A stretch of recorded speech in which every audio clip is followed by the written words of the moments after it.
Hi అండి. Good morning అందరికీ. ఇదొచ్చేసి ఈరోజు మార్నింగ్ మినీ బ్లాగ్ అనమాట. ఈరోజు లంచ్ బాక్స్‌కొచ్చేసి నేను దొండకాయ టమాటో కర్రీ కూడా చేసేసాను. రైస్ కూడా ఉడికిపోయిందనమాట. ఇంకా టిఫిన్‌కి ఏమైనా చేద్దామంటే ఇంట్లో పిండి అయితే ఏమీ లేవనమాట. ఇంకా అందుకని ఈరోజు సింపుల్‌గా ఇలాగ ఉప్మా అయితే ప్రిపేర్ చేసేస్తున్నాను. ఇంట్లో ఉన్న వెజిటేబుల్స్ అయితే వేసేస్తున్నాననమాట.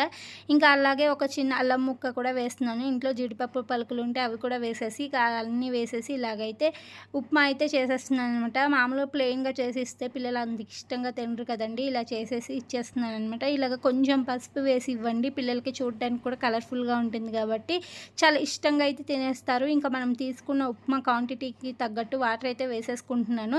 ఇక్కడైతే ఒకసారి డ్రై రోస్ట్ అయితే చేసేయాలండి ఉప్మా రవ్వ ఇలాగా. చక్కగా రవ్వ వేయించేసుకొని ఇక మరుగుతున్న వాటర్‌లోకి అయితే వేసేసి ఇలాగ ఉప్మా రెడీ చేసేసాననమాట.